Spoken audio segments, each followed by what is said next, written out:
Parul university के placements का कोई रिप्लेसमेंट नहीं, इसलिए टॉप कंपनीज की फर्स्ट चॉइस।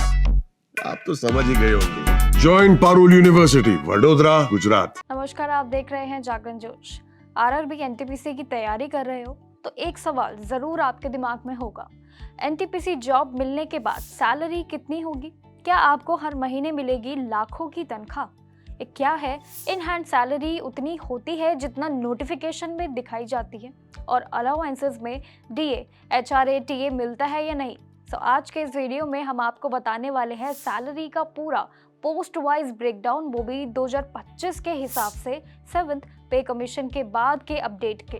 वेल, इससे आपको मिलेगी एक रियलिस्टिक आइडिया कि आखिर commercial apprentice, station master, junior clerk या गुड्स गार्ड जैसे पोस्ट पर कितना पैसा आपको डायरेक्टली आपकी हेल्थ में मिलता है, एंड मंथली पे स्लिप कैसी दिखती है और क्या क्या एक्स्ट्रा पर्क्स आपको मिलते हैं। तो इस वीडियो को एंड तक जरूर देखिए ताकि कोई भी इंफॉर्मेशन मिस ना हो, क्योंकि हो सकता है सैलरी स्ट्रक्चर को देखकर आपका मोटिवेशन डबल हो जाए। सो जानते हैं एनटीपीसी सैलरी का इस सफर को पूरे ब्रेकडाउन में। So railway recruitment board NTPC exam एक पॉपुलर सरकारी एग्जाम है जिसमें अंडर ग्रेजुएट और ग्रेजुएट लेवल दोनों ही अलग अलग पोस्ट पर होते हैं।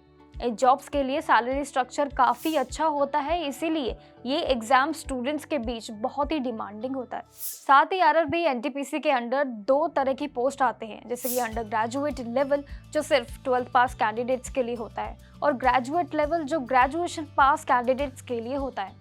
वेल, इन दोनों कैंडिडेट्स के लिए अलग अलग पे स्केल डिसाइड किया जाता है जो 7th पे कमीशन के नॉर्म्स के हिसाब से होता है। और अंडर ग्रेजुएट पोस्ट में junior clerk cum typist, accounts clerk, junior time keeper and trains clerk जैसे रोल्स शामिल है जिनकी इनिशियल बेसिक पे 19,900 होता है। वहीं कमर्शियल कम टिकट क्लर्क या फिर पे थोड़ा सा ज़्यादा होता है जो 21,000 से 700 होता है, और ये लेवल 3 में आता है। साथ ही ग्रेजुएट लेवल पोस्ट में ट्रैफिक असिस्टेंट यानी कि लेवल 4 के बेसिक पे यानी कि 25,500 से स्टार्ट होता है, और goods guard, senior clerk cum typist और junior account assistant and senior timekeeper जैसे पोस्ट लेवल 5 में आते हैं, और इनका स्टार्टिंग पे 29,200 होता है। इसके अलावा हाई लेवल पोस्ट जैसे कि कमर्शियल अपेरेंटाइज और स्टेशन मास्टर लेवल 6 में होते हैं, जिनका इनिशियल बेसिक पे जो है वो 35,400 होता है।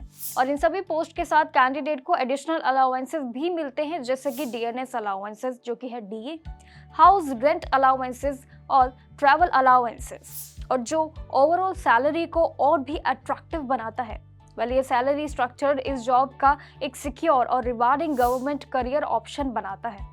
And also, RRB NTPC jobs not only offer a stable income but also provide attractive allowances and job security, जो इसे एक desirable government job बनाता है।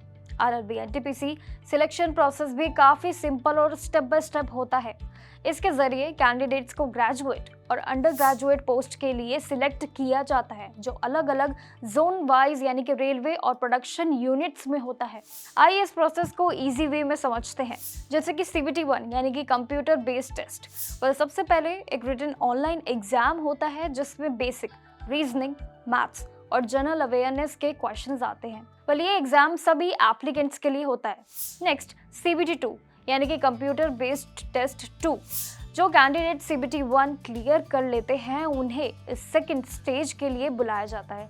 इसमें थोड़ा सा हाई लेवल सिलेबस होता है, मेनली पोस्ट स्पेसिफिक क्वेश्चंस होते हैं, एंड टाइपिंग स्किल टेस्ट या फिर computer based aptitude test. Well, जो पोस्ट के हिसाब से लागू हो, जैसे कि कुछ पोस्ट जिसमें क्लर्क या स्टेशन मास्टर के लिए टाइपिंग टेस्ट या फिर एप्टीट्यूड टेस्ट भी होता है। ये टेस्ट सिर्फ उन्हीं कैंडिडेट्स के लिए होता है जो इस पोस्ट पर क्राइटेरिया को फुलफिल कर पाते हैं।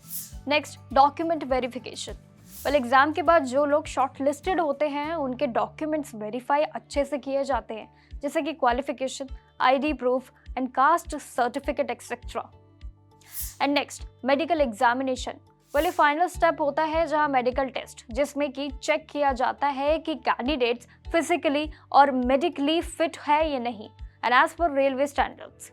एंड सो ये कंप्लीट प्रोसेस इंश्योर भी करता है कि राइट कैंडिडेट्स राइट पोस्ट के लिए सिलेक्ट हो जाए। सो आरआरबी एनटीपीसी 2025 के सैलरी स्ट्रक्चर के बारे में ये था पूरा breakdown. Post wise salary, in hand पे और अलाउंसेस से लेकर सब कुछ आपको क्लियर हो गया होगा। अब बस अपनी प्रिपरेशन में ध्यान दें, और क्योंकि आरआरबी एनटीपीसी एग्जाम आपका करियर बनने का परफेक्ट अपॉर्चुनिटी हो सकता है। सैलरी भी मस्त है, सिक्योरिटी भी सॉलिड है। Best of luck for your exam preparation. Till then keep watching Jagran जोश।